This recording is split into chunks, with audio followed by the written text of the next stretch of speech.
Hello, hello, my love. I hope this finds you doing so well. So, we've spent the last few weeks diving deep into the importance of feeling your feelings, and we've been unpacking some of the sneaky and clever ways we unwittingly avoid doing it. Because, let's be real, it can feel terrifying to face the full truth of our inner world, especially when the outer world, let's call it the outer world, the actual IRL world in which we live is scary and worrisome and angering. That barely begins it, right? One of the things I hear over and over from my clients, so often that it deserved its own episode, is this. I'm game to feel the feelings, but I don't want to be selfish and get wrapped up in myself. And I don't just want to wallow in the feelings. And I hear that phrase, wallow in it, a lot, right? I'm worried if I start to feel the big feels, I'll just get stuck in it and no thank you, not interested. So how do you know when you've actually felt your feelings all the way through? How do you make sure you're giving them the space they need without getting stuck in them, like a record skipping on the same sad tune? How can you know if you're actually feeling your feelings in a helpful way or if you're just splashing around in them like a toddler in a rain puddle, endlessly soaking yourself without getting anywhere? It can be challenging to figure out at first, for sure, especially if you've spent years outsourcing your emotional regulation, shape-shifting yourself like a little chameleon on a rock, trying to fit other people's needs, scanning the room for safety before checking in with your own tenderoni heart. When you're learning to reconnect with your feelings, the line between feeling and wallowing can feel like one of those wavy funhouse mirrors, hard to pin down. And this work is about learning your own signs of wallowing. So I'll just share my take on it, and your homework, should you choose to accept it, is to see what it feels like in your body when you're letting a feeling move through, and when you've crossed into that wallowing that feels like you're just ruminating and spinning and you can't get out. Meanwhile, my hope is that this piece may be your bridge, the stepping stone between understanding the value of feeling your feelings and navigating the nuanced process of letting them flow without staying stuck. All of this work of feeling our feelings, all of them, is more important than ever, my beautiful, perfect, tender loves. We need to feel all the feelings, the so-called good and the so-called bad, the rage and fury, the sorrow and despair, and it's more important than ever now, right now, to feel all the joy, the happiness, the delight, to expand our capacity to be with the good, and to expand our capacity to be with the good and to let it land in our bodies, to actually receive it and not just do that old functional freeze. Yeah, I'm grateful. Yeah, that's good. But actually feel it. Because what we feel changes us. And because if we only make space for the hard, for the grief and the fury, and not for the sweetness, we stay stuck in a cycle of dysregulation, bracing against life instead of fully living it. My beauty, our nervous systems were built for contrast, for the ebb and flow of activation and settling, for the whole rich landscape of human emotion, which means all of it. Regulating our nervous system is what we need right now. And it isn't just about coming down from stress, it's about expanding our range. The range, capacity to feel it all, to metabolize the pain and to let joy be a form of resistance. Because joy is resistance. In a world that wants us exhausted, compliant, in chaos and locked in survival mode, daring to feel pleasure, ease, and delight is a radical act. Expanding our capacity for joy means reclaiming our right to feel good, to rest, to take up space, to be in connection with communities, and to honor the importance of interdependence. And to do this not just in fleeting moments, but as a way of being. It means refusing to let the systems that benefit from our burnout win, but to engage with the liberatory quality of joy. So we build regulation, not just to soothe, but to strengthen, to give ourselves the resilience to feel deeply, to hold on to joy when it comes and to cultivate more of it, even in the face of everything that tells us we shouldn't. So, with that said, let's dive in. Let's start by talking about the emotional outsourcing connection, my tender little gumdrop. If you've been living deep in emotional outsourcing habits, our codependent, perfectionist, and people-pleasing habits, you might not have had much practice in really feeling your own emotions. Maybe because you were so busy shape-shifting and trying to feel everyone else's emotions, monitoring them to make sure they feel okay. Emotional outsourcing conditions us to bypass or numb our feelings entirely, to keep things really surface. No, I'm fine, really, don't worry about me. Or to drown in them. Why am I crying in the middle of the workday again, right? This isn't just a behavioral pattern, and it's certainly not a personal failing. You're not defective, you're not broken. It's a survival strategy deeply rooted in your brilliant, amazing nervous system. When we've grown up in environments where emotions were dismissed, punished, negated, ignored, our neuroception, that subconscious sense of safety or threat, wires us to avoid fully inhabiting our feelings. Why? Because you're not an idiot. And because feeling your feelings might have meant risking rejection, conflict, or abandonment, which, few things are scarier to any mammal, but particularly small mammals who are wholly dependent on the adults who are meant to be in charge of them. Growing up in environments where emotions were dismissed wires your amygdala to interpret emotional expression as unsafe, especially if one or both of your parents were emotionally immature, histrionic, had huge emotional outbursts, or maybe the outbursts weren't huge, but they were unreliable, right? Emotional expression unsafe. The prefrontal cortex, which helps regulate and contextualize emotions, may never have had a chance to build a bridge between feeling and integration of that feeling.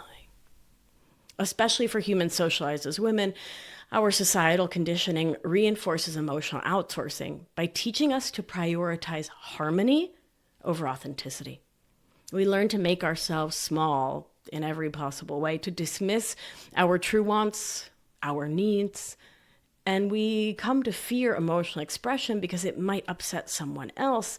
And remember, we were taught to prioritize harmony over anything else. Neither extreme, numbing or drowning, helps us process emotions in a way that brings relief, clarity, or growth. And that's the difference, my angel. Feeling your feelings moves you forward, while wallowing keeps you stuck. And if you're now welcome to the Duh Express, I know that. Let's talk about how to tell the difference. So the line between feeling, processing, letting something move through you, being present and with the experience, and wallowing isn't about how long you've been in the feeling or with it or how intense it is. It's about presence, curiosity, and movement.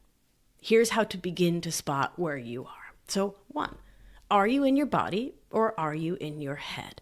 And I want to, before we even get into it, just say this comes up in Anchored all the time. I'll ask someone, how are you feeling? How are you feeling about this thing? And they'll say, well, he's such a jerk, and will tell me a thought. When we are smarty pants, when feelings haven't been safe, being actually in your body, experiencing your feelings is it's a whole skill set. It's a whole training. It's not just easy peasy, maybe thinking or school have been for you. So give yourself a break. If you're I don't know if I'm in my body or my head. You're in the right place. You're starting where you need to start. Give yourself a break. You heard? All right. Okay. So let's talk about how to know. Well, feeling your feelings is a whole body experience.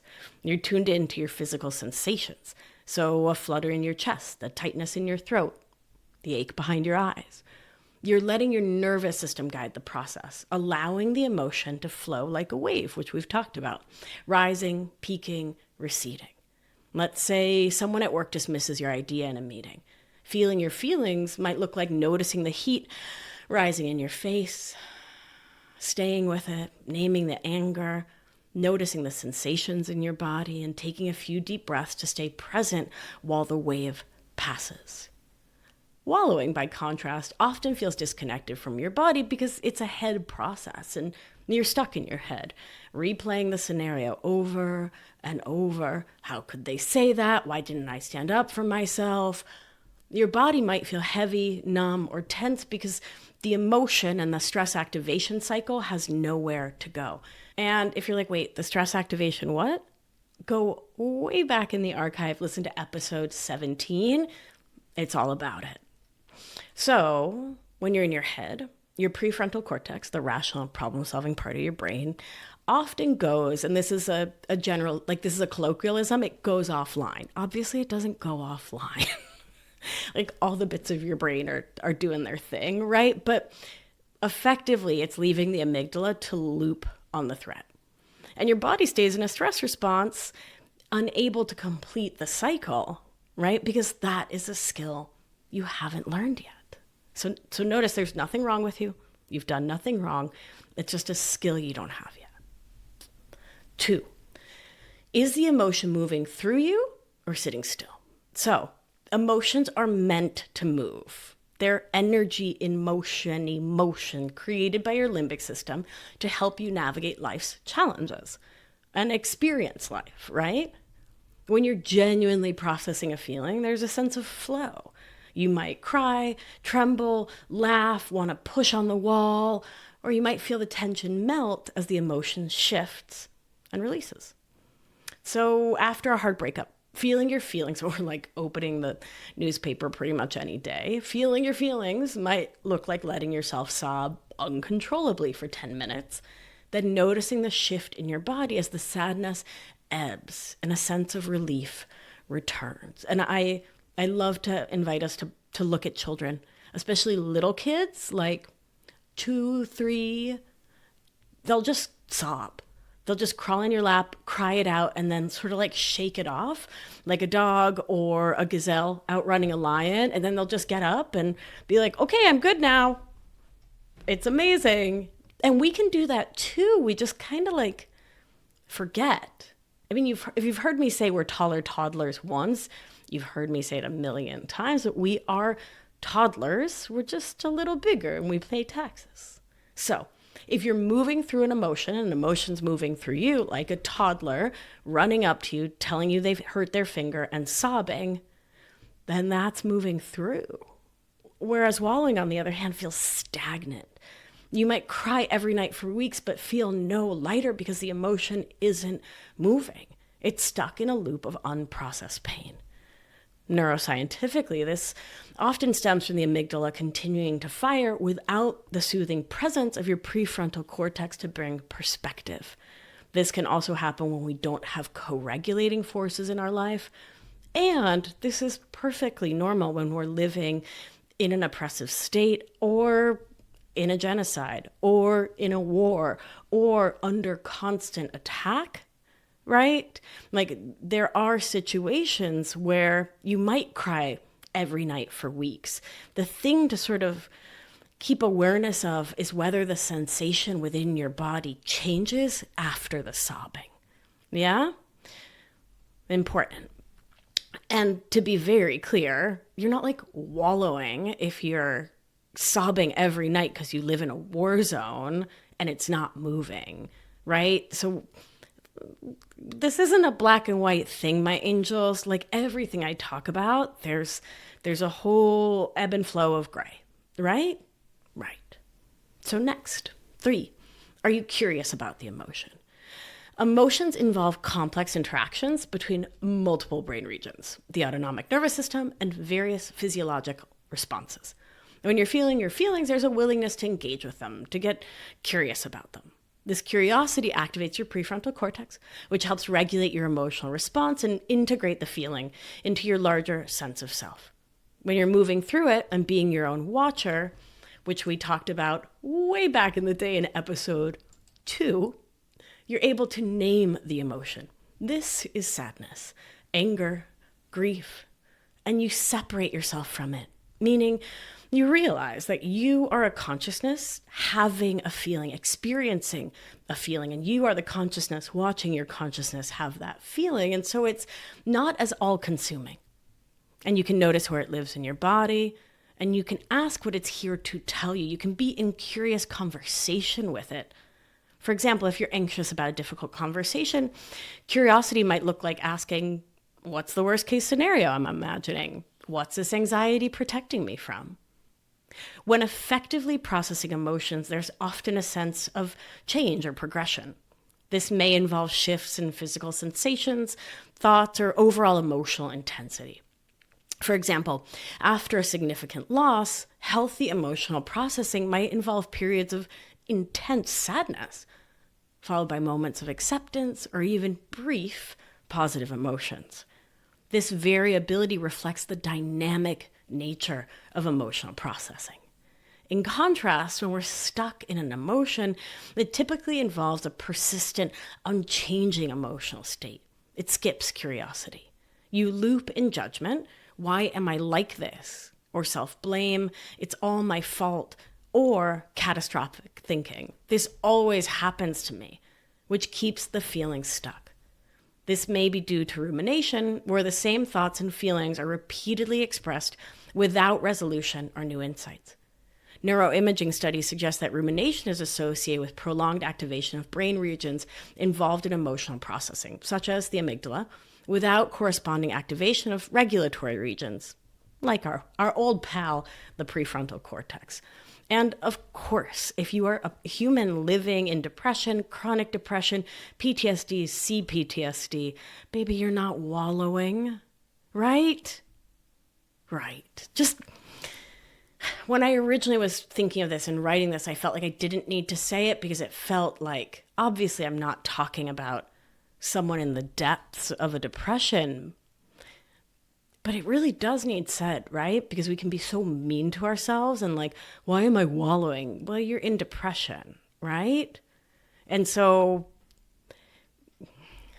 graciousness, grace, self-love, self-care, right? All of those things are called for. 4, are you avoiding action? So feeling your feelings is part of a larger process. It clears the path for action, decision-making, resolution. Once you've processed the emotion, you can decide what needs to happen next, whether that's setting a boundary, asking for support, letting it go, or simply shifting your focus to something nourishing, adaptive coping strategies. Wallowing often disguises itself as processing, but it's actually a form of avoidance. You might think, I'm not ready to act, I need to feel this more first. But if weeks go by and you're still stuck, it's a sign the emotion isn't being processed, it's running the show. Wallowing often involves behaviors or thought patterns that may provide temporary relief, but don't address the underlying issue or may even exacerbate it. Examples include excessive self-criticism, social withdrawal, substance use, or any other buffer to numb emotions. Research in cognitive psychology and neuroscience suggests that engaging in adaptive coping strategies can help regulate emotional responses and activate brain regions associated with cognitive control and emotional regulation. Conversely, maladaptive coping strategies, so the things that once worked but aren't really working and kind of keep you stuck, may reinforce negative emotional states and keep us from resolving our emotional distress. So, for example, after being criticized at work, feeling your feelings might lead to calmly addressing the issue with your boss. And wallowing might look like replaying the criticism in your head or talking about it to 400 people without ever taking steps to clarify or resolve it. Obviously, with that said, there can be hierarchy and power issues at work that can keep us from actually having a conversation, but I hope you get the gestalt of what I'm saying. So, question I get so much, how do I know if I've felt it enough? Well, let's start with saying there's no stopwatch for emotional processing. There's no time limit. But Here are some signs that perhaps you've given your feelings enough space to do their job. So 1, you feel grounded and present. Your body feels connected, your thoughts are clearer, like after a really good sob. 2, the emotional charge has lessened. The feeling may still be there, but it's no longer dominating your whole inner world or your sense of self. 3, you have clarity about what the feeling is telling you. You can name the need, the boundary, or message that it's pointing to and directing you towards. 4, you're ready to take a next step, whether it's action or rest, because choosing to rest is taking a next step. There's a sense of like, okay, now what? Let me do a thing, right? And 5, you can think about the situation without spiraling, meaning the story doesn't have the same grip on you. So my love, my sweet, tender little gooseberry, if you notice you're stuck in a wallowing mode, try these tools to shift towards genuine emotional processing. And if you want to hear a whole show about it, episode 275, Embracing Safety, is a beautiful place to start. Episodes 276, 277, and 278 are all about embodiment, and they're really helpful. Yeah, they're really, really helpful because they help you to understand the steps it takes, because there's so much we can do to get back into our bodies, back into connection with our bodies. And I know I needed a stepwise guide when I was doing this work, so I provided one for you. If you've been hearing me or others talk about functional freeze, I got episodes for you. If you're like, no, I think I'm stuck because I'm like in this functional freeze, 1 foot on the gas, 1 foot on the brake. I feel revved up in the world, but frozen to myself. Episode 246, 247, and 248 are functional freeze, part 1, 2, and 3. 1 is what it is, 2, how it came to be this way, and 3, the remedies. Check those out. And episode 252, what to expect when you come out of functional freeze. Those could all be incredibly helpful, because I'm going to give you a couple sort of quickie things to do, but this really deserves a big, deep dive. And of course, if you're like, nah, girl, I'm like in it. I am chronically depressed. I keep ruminating. I keep going back to trauma. Like I'm spiraling. Get yourself a trained, licensed, skilled trauma therapist. Trauma therapist. That's where you should go. EMDR is a great modality. I'm trained in somatic experiencing. Look for someone where it says SEP after their name. There are other great modalities, but those are IFS, internal family systems. Those are my 3 favorites. For trauma, please get to care. Meanwhile, what to do when you're stuck? 1, orient your nervous system. Always, always, always orient. Always. And if you're like, I don't know how to do that, head on over to my website.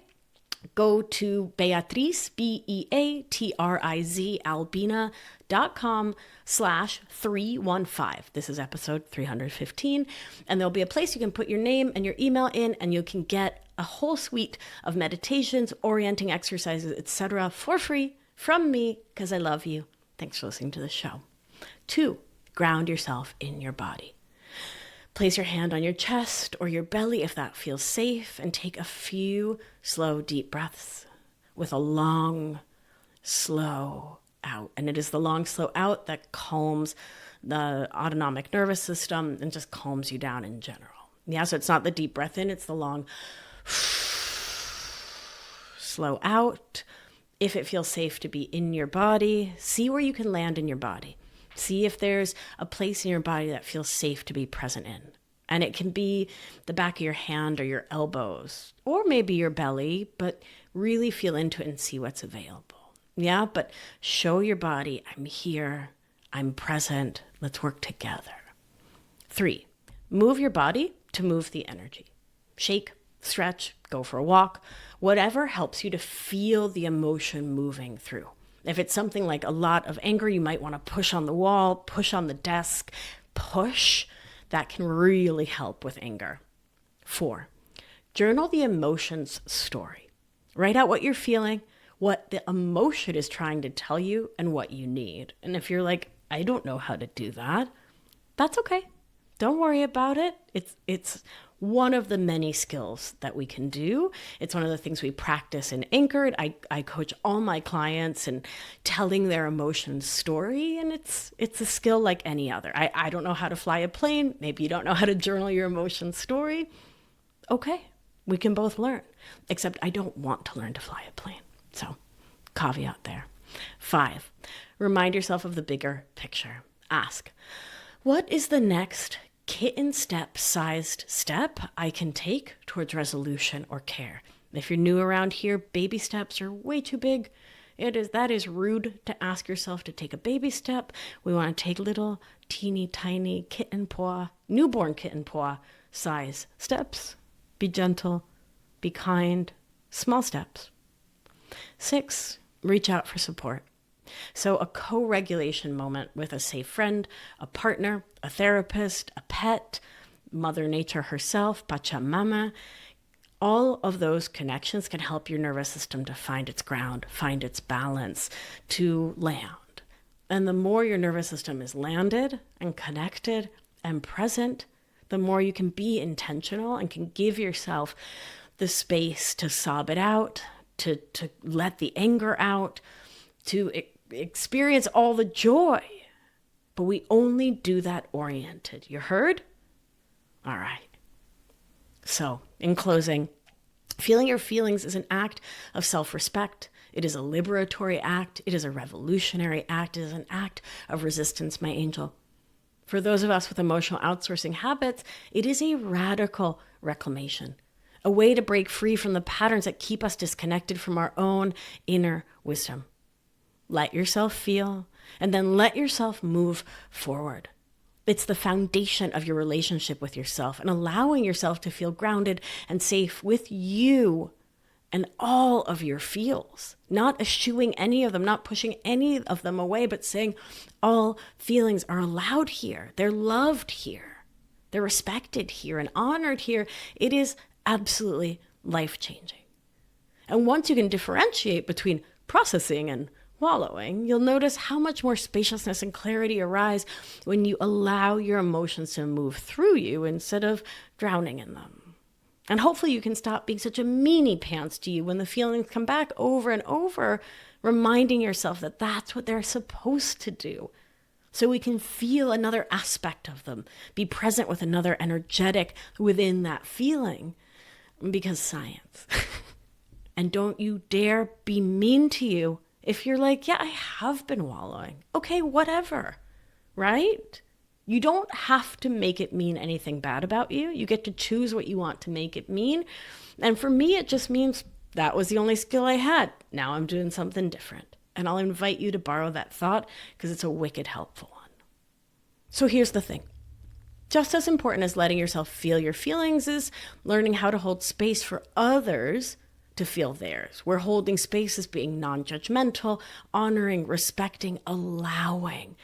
And it's just as important because the most core remedy to codependence is interdependence. And there's no interdependence if you're judging or like you're managing people's feelings for them or not allowing them. So that is where we're headed next. Because as much as we resist our own feelings, we often resist other people's too and keep it real surface or shut them down. And all of that blocks true love, connection, friendship, true heart-centered relationship. Whether it's from a place of wanting to protect them, fix things, or just make the discomfort stop, it gets in your way more than it actually helps you. So stay with me, love. There's so much more to explore, and I cannot wait to share it with you. Make sure you're subscribed to the show, following the show. If you're loving it, hit your girl up with a 5-star rating and review, a little written review. It really helps to get the podcast into more ears. And we're just shy of 1,000 reviews at the time of recording this. And what a delightful milestone. So please be the one who tips us over into 1,000. I'm looking at you. Thank you, sweet pea. All right, my beauty, let's do what we do. Gentle hand on your heart should you feel so moved. And remember, You are safe. You are held. You are loved. And when one of us heals, we help heal the world. Be well, my beauty. I'll talk to you soon. Ciao.